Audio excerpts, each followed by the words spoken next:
Eh, Daddy. Ano? Salta ka na. Ano? Liap, lumiliap ka na nakaupo. Ha? Lumiliap ka na nakaupo. Nag-basketball kami nito. So, tentative yung schedule ko. May mga ganun kasi ako. Mami, pag nag-down kasi sila, like for example, nasa abroad pa sila, magda-down sila, hindi naman na po profit pag nare-reschedule eh. Kasi kaakibat yun ng sinasabi kong down to avail free layout and schedule. Nagtitiwala sila sa'yo. So, hindi nila alam yung flight details na, for example, ma-delayed ng konti, and then merong gathering na emergency sa family, okay lang po yun. Wala namang problema yun. Magda-down ho kayo to avail free layout and schedule, revisable until I meet your expectations. So, tentative yung schedule ko ngayon, pero pupunta ako sa shop. And may mga nag-down sa atin, si Boss Dennis, and also ngayon nag-down si Boss Beans. Backpiece tattoo siya, mami, na gusto niya kasi is a Greek line works pattern. So, meron siyang idea na pwede nating i-enhance.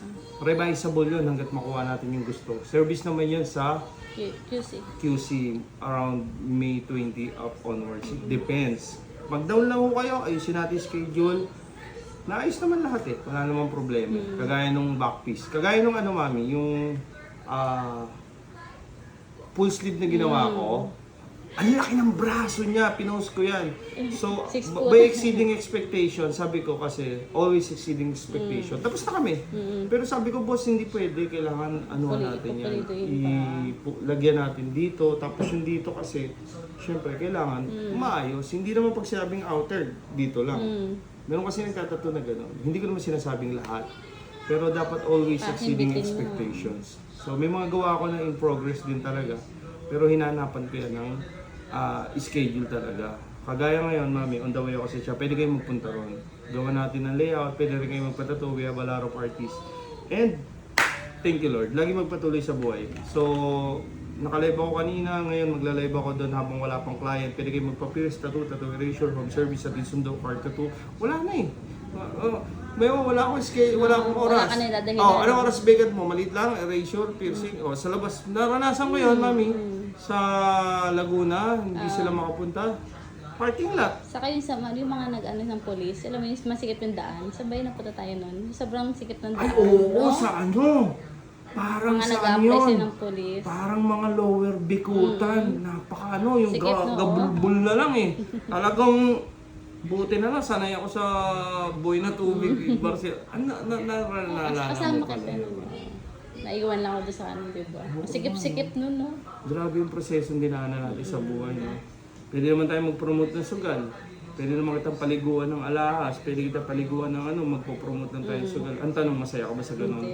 Hindi masaya ang buhay na ganun, mami. Na nakukuha mo sa mabilis. Napansin mo, mas na-appreciate mo small things.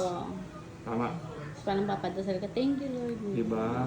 Na-appreciate mo yung small things pag galing sa pinaghirapan mo. Pero pag galing sa madali at nakaka-apekto ka sa iba, nagiging greedy ka. Alam mo kung bakit?